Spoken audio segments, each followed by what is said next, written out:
I was inside Barad-dur when Aragorn looked into the Orthanc stone.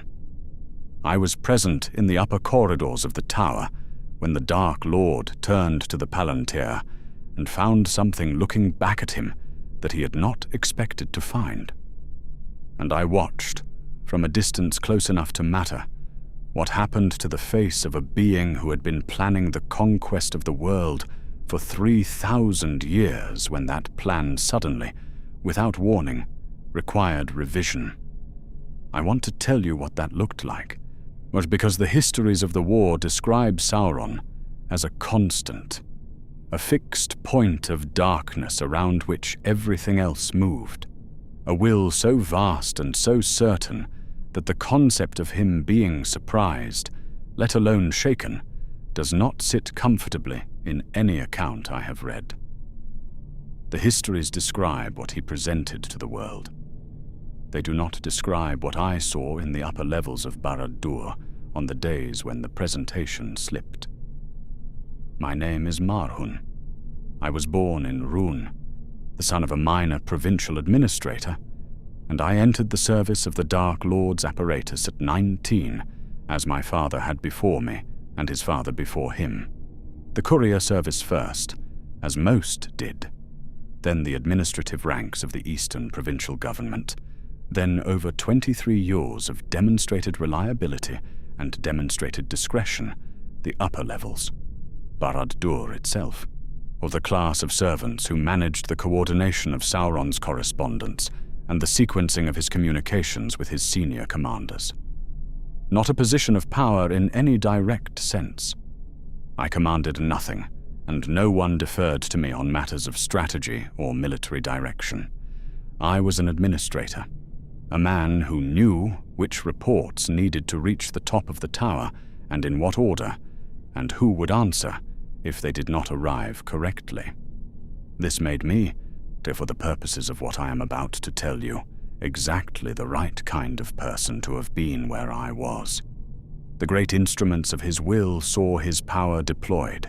I saw the machinery behind the deployment, the calculations, the processes, the specific quality of how a 3,000-year intelligence managed the information it received, and the decisions it made.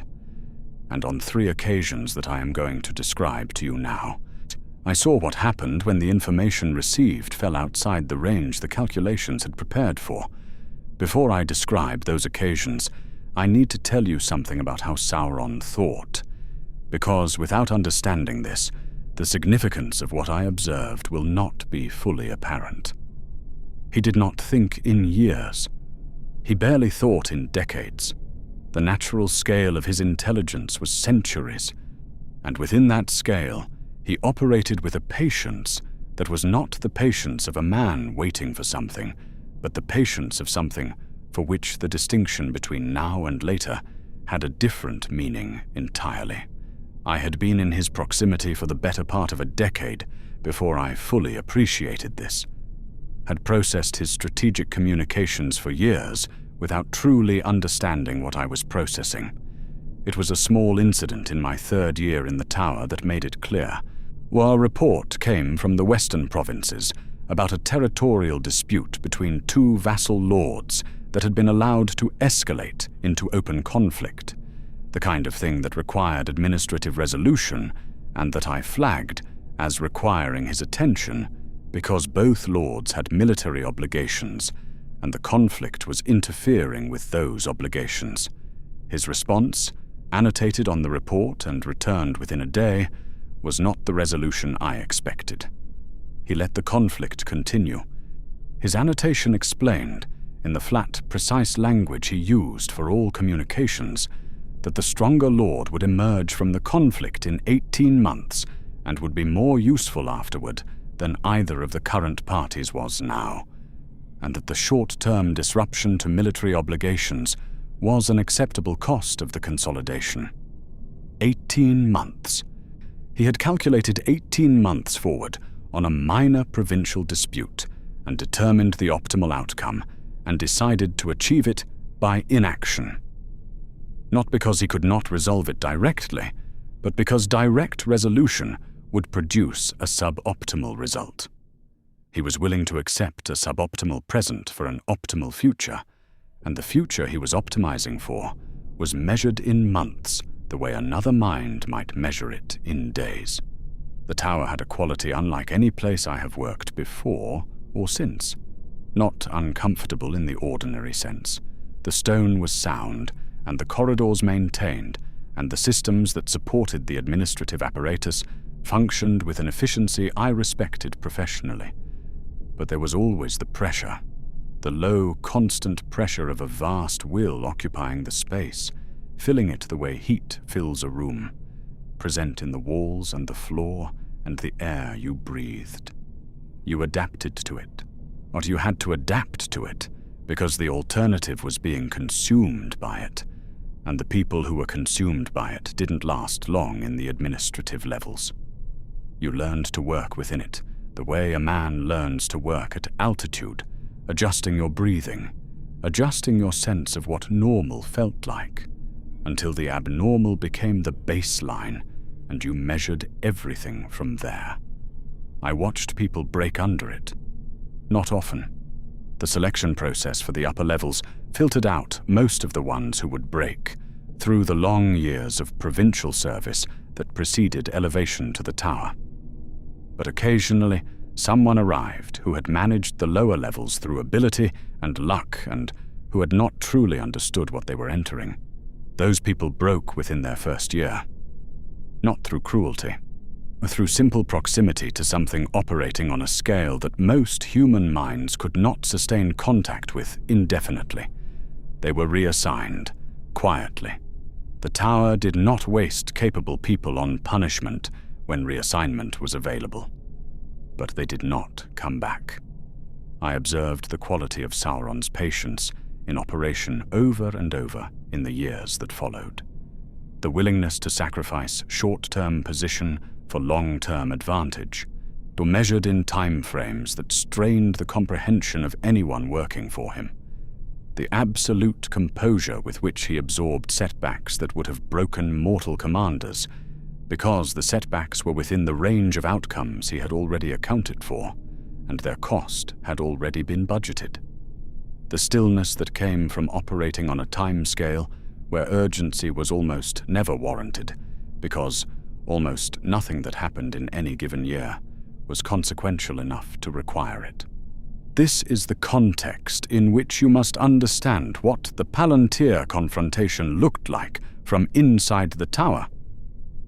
I was in the upper corridor outside the palantír chamber when it happened. Not inside. The chamber was his alone, and the protocols around it were absolute, and had consequences for violation that nobody in the tower needed to have explained more than once. But the corridor was necessary to my work, at the standard route between the correspondence levels and the upper communication rooms. And I was moving through it when I heard, through walls of stone that were very thick and very old, a sound from inside the chamber that I had not heard before. Not rage. I knew rage from behind those walls. It had a specific quality, controlled and cold and purposeful, the rage of something that has decided what will happen to the source of a problem and is processing the decision. I had heard it perhaps 4 times in my years in the tower, and each time it had been followed by a communication to the relevant commanders, and each time the relevant commanders had found their situations change in ways they would not have chosen for themselves. That sound I knew. This was not that. This was something I had no existing category for, and that I have spent years trying to find the right word for. The closest I have come is urgency, a quality of compressed, concentrated, and forward-directed energy that implied response rather than initiation. Sauron's characteristic mode was initiation. He set terms. He established frames within which other parties operated. He was the cause of things, not the effect of them. What I heard through the stone walls of the palantír chamber was something that sounded, for the first time in my experience of him, like an effect. The door opened. He moved through the corridor faster than his usual pace. Sauron in the tower moved with the deliberateness of something that has no need of hurry, because everything that needs to happen will happen when he decides it will happen. What I watched was a being whose manner had briefly stopped accommodating its own rules, moving with a purpose that had a reactive quality rather than an originating one. He had been shown something. He was responding to what he had been shown. The response was already fully formed and was being executed. He did not look at me. I was furniture. This was usual. What was unusual was the quality of the not looking, which was different from the ordinary not looking of a mind that has assessed its surroundings and found them irrelevant. This was the not looking of something whose attention was entirely interior. Something was being worked through as he moved, recalculated, fitted into a framework that it was not fitting into easily. He summoned the Nazgul commanders within the hour. The summonses came through my system, and I processed them. The tone was different from ordinary command communications, shorter, more compressed, the kind of brevity that in my experience indicated the meeting's content had already been determined, and the meeting itself was delivery rather than deliberation. What was going to be said had been decided in the corridor, while he moved through it, not looking at the furniture. The timeline moved. I want to sit on this because it is the thing that told me more than anything else. The strategic timeline that Sauron had been executing with centuries of patience, the careful, sequential development of his military position, the methodical assembly of the conditions he needed before committing to the final campaign, moved. In the space of an hour, it compressed by what my assessment of his previous planning suggested was between 2 and 5 years. Not a minor adjustment. A fundamental acceleration of a plan built on the assumption that patience was always the correct strategy, and that hurrying anything was a form of error. He was not ready. The army was not fully assembled in the configuration his planning required. The alliances in the south and east were not consolidated to the degree that had always been part of the precondition, or the northern position was not secure in the way that his communications had consistently indicated it needed to be secure before the western campaign could proceed. None of it was where it needed to be, and the plan moved anyway. I had watched him absorb military defeats with complete composure, had watched him receive news of failed campaigns and lost territories with the equanimity of something that had already counted those losses as acceptable costs. Or the composure had always communicated the same thing. This is within the expected range. This is budgeted. I had built my understanding of his decision-making on the premise that nothing could push him outside that composure because his timescales were so long and his preparation so thorough that everything fell within the expected range. One encounter with a palantír, one face looking back at him through the stone that he had not accounted for, and 3,000 years of patience became something that, from the upper corridor of Barad-dur, looked very much like a man who had decided not to run, but was moving faster than walking. I filed this in the internal archive, continued my work, did not follow the thread of what I had observed to its conclusion, because following it to its conclusion would have required me to name something I was not yet ready to name about the being I served. The second thing I observed was quieter, and in some ways more disturbing. There was a period of several weeks, some months before the palantír confrontation, when my duties brought me through the upper levels early enough on successive mornings to pass the palantír chamber before the rest of the tower's administration had filled the corridors with the ordinary noise of a working day. But in that early quiet, the stone of Barad-dur carried sounds differently than it did when the tower was fully operational. Not conversations, not commands. Something more like the quality of concentrated attention, of a mind applied to a specific problem with an intensity that bled through the walls. I will tell you what I understood from those mornings, because it is the piece of what I witnessed that most clearly shows what the Dark Lord actually feared underneath everything he showed the world. He was searching for the ring, not with the calm, systematic methodology he brought to strategic problems, with an intensity that had a different quality entirely, the quality I associated with situations that fell outside the expected range, problems that had a cost attached to them, that went deeper than the tactical or the strategic. The ring had been found. He knew this. The creature Gollum, the Shire, the halfling Baggins, the long chain of discovery that had brought the One Ring back into the world's active history after 60 years of quiet residence in a pocket. He knew it existed and was moving.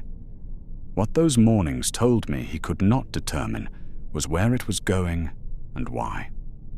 He could feel it. I understood this from the nature of the searching itself, which was not the blank searching of something with no connection to what it sought. He had put too much of himself into the ring for the connection to be absent. He could feel its presence, the way you can feel the presence of something important you have set down in a room and cannot locate. Present, definite. The specific position refusing to resolve. What he could not determine was intention. This was what those early mornings were about. He was trying to understand what the people who had the ring intended to do with it. And his difficulty was not a failure of the palantir's reach or a failure of his intelligence. It was something more fundamental, a failure of imagination, a specific and consequential failure of imagination that went to the nature of what he was. Sauron had made the ring as an instrument of domination, had poured into it his will and his power and his essential understanding of how the world worked, which was that power was the only thing that ultimately mattered, and that everything in the world was either a source of power or an obstacle to acquiring it. The ring was the physical expression of this philosophy, the complete embodiment of it. And because of what it was, because of what philosophy it contained, he could not conceive of anyone who possessed it choosing not to use it. The ring had been designed to be desired, to make its use feel inevitable and necessary and right. It inflamed the desire for power in everyone who held it or came near it, and it had worked. Every person who had come near it had demonstrated this. Bilbo Baggins had carried it for 60 years. 60 years of daily contact with an object designed to inflame the desire for power, and he had used it almost exclusively to disappear from uncomfortable social situations. The ring had worked on him, worn at him, extended his life in ways that were also costs rather than gifts. It had made the giving of it up one of the most difficult things he had ever done. But Bilbo had lived his entire life wanting remarkably little of consequence, and the ring had not been able to manufacture the ambition it needed to fully consume him. It had settled for keeping him, which was its own kind of victory, but not the victory it was made for.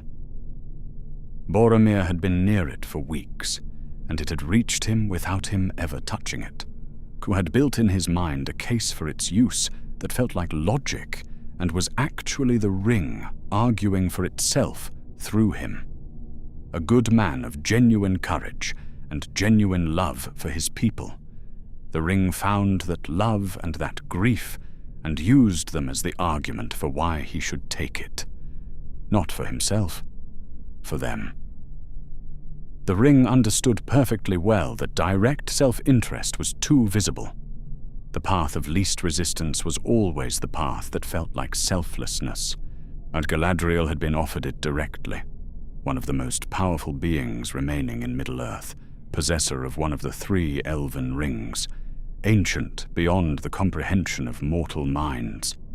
She had taken the test and passed it, but passing it had required her to look directly at what she would become if she accepted, and what she saw had frightened her enough to refuse what must have been, for a moment, an almost irresistible offer. The relief in her refusal was real. It had been close.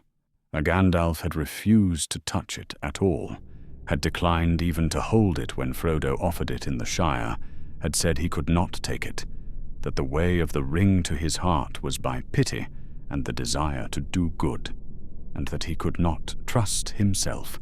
The wisest and most powerful of the Astari had assessed his own vulnerability, and had concluded that the assessment was sufficient reason never to test it. Every one of them felt it. Every one of them came close. But this was the data from which Sauron was building his model of what would happen to the ring.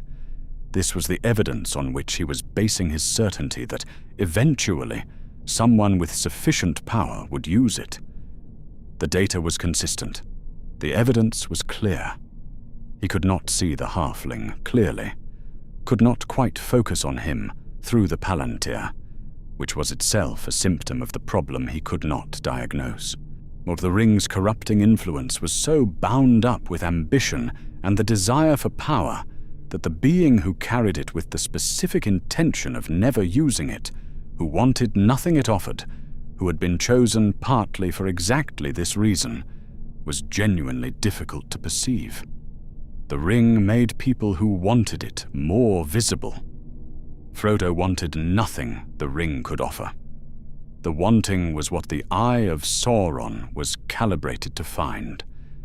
What he could not model, or what the searching through the stone in those early hours could not locate, was a strategy built not on using the ring, but on destroying it, on the decision to carry ultimate power to the one place in the world where it could be unmade, and to put it into the fire, and to accept the world that came after.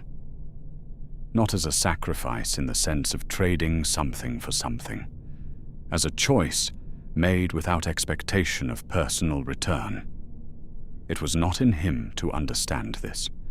His intelligence was vast, but it had been built over thousands of years on a philosophy of wanting, of acquisition and domination, and the accumulation of power. He had studied motivation his entire existence, and had become extraordinarily skilled at identifying and exploiting it. He understood the hunger for power and the fear of losing what you had accumulated, and the 1,000 strategies those two things generated. He did not understand not wanting, at the willingness to carry ultimate power toward its destruction and let it go, not out of inability to use it, but out of the specific strength that has no use for it. The strength that comes from being so empty of personal ambition that the ring's promises found nothing to attach to. The courage that produces no spectacle and asks for nothing in return and looks like, to a mind built entirely around wanting, a motivation that could not possibly be real. But those mornings were the sound of the most powerful intelligence in the world searching for something it could not find, because finding it would have required it to imagine a motivation it had no category for. And the not finding produced, gradually, a quality in the tower that I had not felt before, a tension in the air with an edge to it, something that the 23 years I had spent in proximity to that intelligence told me was not strategic uncertainty, but something deeper. Fear, or the Dark Lord was afraid, not of the armies being assembled against him, not of the Valar returning, afraid of the ring, afraid that the thing he had made to be the instrument of his permanent dominion might be taken to the one place in the world he could not defend against, and destroyed, taking with it the vast portion of himself he had poured into it, and leaving behind something he did not want to imagine. He had made himself vulnerable in the making of the ring in a way that could not be undone, had distributed so much of his essential power into an object in the world that the object's fate and his fate had become inseparable. He had known this when he made it, had accepted the vulnerability as the price of the power it gave him. For 3,000 years he had managed the risk by maintaining control of the ring or hunting for it. Now the ring was moving toward a destination he could feel but not locate, and could not stop because he could not find it, because the mind carrying it wanted nothing he knew how to offer. I carried this knowledge in the same place I had carried the knowledge from the palantír confrontation, the internal archive, the part of my mind filling slowly for years with observations I was not ready to follow to their conclusions. I continued my work. The work did not stop. In Barad-dur, the work never stopped. And then the ring went into the fire. I was in the lower correspondence levels, moving between rooms with reports that needed to reach the upper levels before the second bell. A normal morning, ordinary work. The tower began to shake, not the ordinary trembling of Barad-dur under full operational load, which I had felt many times, and which had a quality of purposeful stress, a building working hard in the service of what occupied it. This was different. This went into the foundations and moved upward through the stone, the way a question moves through a structure, testing it, asking whether it still wanted to bear what it was bearing. The reports went out of my hands. I found a wall and put my back against it and tried to understand what I was feeling. In the seconds before I understood what was happening, there was a moment that has stayed with me longer than anything else in my life, or something that lasted perhaps 3 seconds, and that I was positioned by the ordinary logic of where my work took me to directly observe. The will stopped. Barad-dur had always had a quality distinct from ordinary architecture, a presence that permeated the stone and the air and every space inside it. Not warmth. Nothing warm had ever been in that tower. A pressure, the constant background pressure of a vast intelligence fully occupying a space, to filling it with the weight of its attention and the accumulated momentum of 3,000 years of planning.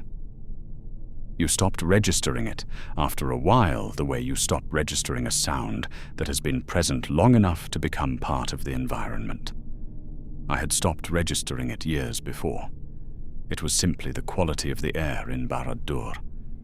When the ring went into the fire, the pressure stopped. Not reduced, not faded. Stopped. But in the space of a single breath, the thing that had been the constant background condition of my existence in that tower for 23 years simply ceased to be present, and what replaced it was not silence, but absence.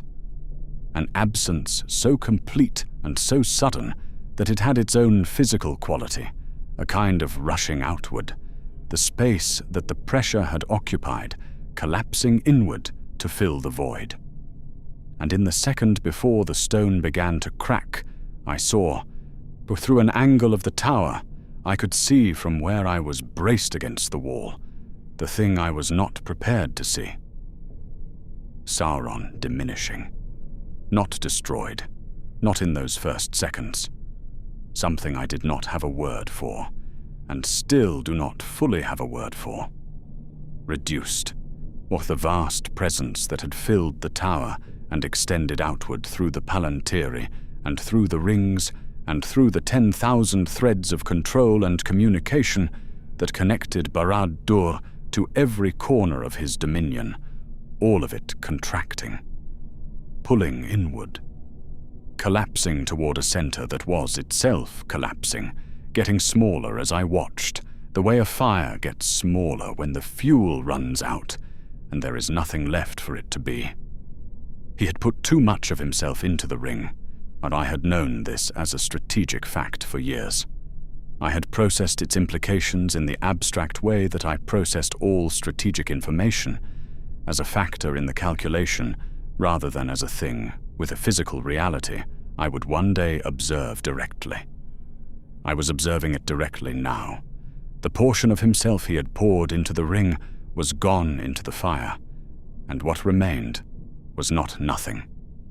In those first seconds, but it was so far from what he had been that the distance was not a matter of degree.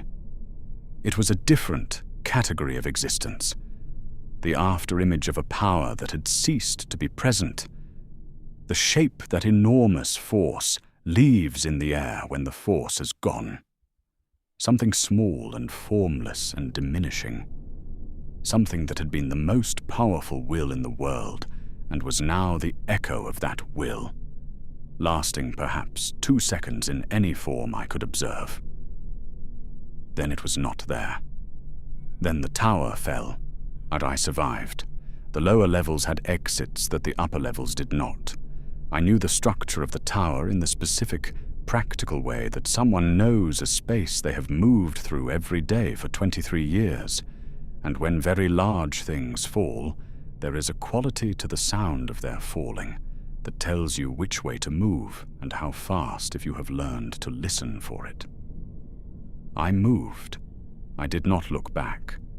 I have been a long time making sense of what I witnessed. Years in the East, and in a place I will not name, among people who do not know what I was. I have had more time than I expected, and I have used it to think about the 3 moments in sequence and what they amount to. They amount to this. Sauron was the most powerful being to walk Middle-earth in the Third Age. This is simply true, and I say it without awe because I have seen what it amounted to in the end. His intelligence was extraordinary. His patience was without parallel. His capacity for long-term planning exceeded what most minds can fully comprehend. He had rebuilt himself from effective nothingness twice and had come back from both with the kind of determination that takes something terrible and makes it worse. He was not fragile. He was not easily broken. And he was afraid. Consistently, specifically, consequentially afraid. Not of the armies of the West. Not of the Valar. Not of death in any form that was available to him. He was afraid of himself. Of the choice he had made in the making of the ring. Of having poured so much of his essential nature into an object in the world that the object's fate and his fate were the same fate, and having no way to undo that. He had made himself vulnerable in a way that was permanent and irreversible, and the fear of what that vulnerability exposed him to was always there, under everything he showed, under the patience and the certainty and the 3,000-year calm. And he was undone by the specific thing his fear had always been about, not by armies, not by great powers, by the willingness of small and ordinary creatures to carry something toward its destruction without wanting what it offered. By a motivation his own nature had made it impossible for him to model. By the courage that looks like nothing from the outside, because it produces no spectacle and claims no glory and asks for nothing in return. He could not imagine someone wanting nothing, but could not build a model of the world that had room for that kind of motivation, because his entire understanding of what moved people was built on wanting. On the hunger for power and the fear of losing it, and the 1,000 strategies those 2 things generate. He had studied motivation for thousands of years and had become extraordinary at finding and using it, and had in the process made himself blind to the one kind of motivation he had no tools to exploit. But the ring went into the fire because someone wanted nothing, because a halfling in the dark at the edge of a mountain had the ring in his hand and the full weight of its promises pressing on every part of him, and chose, or was pushed by something he would never fully be able to explain, to let it go. And I watched the most powerful will in the history of the world become a residue in the air of a falling tower because it had not been able to imagine that moment. Had not had the category for it, or had looked at the world through the lens of wanting and power for so long that the thing which destroyed it had been invisible to it from the beginning. This is what I saw from inside Barad-dur. This is what the histories cannot contain, because the histories were written from outside, where what was visible was the tower falling, and the armies breaking, and the great darkness passing. All of that is true. But inside, before the falling, there were 3 seconds of something small and formless where the Dark Lord had been. 3 seconds.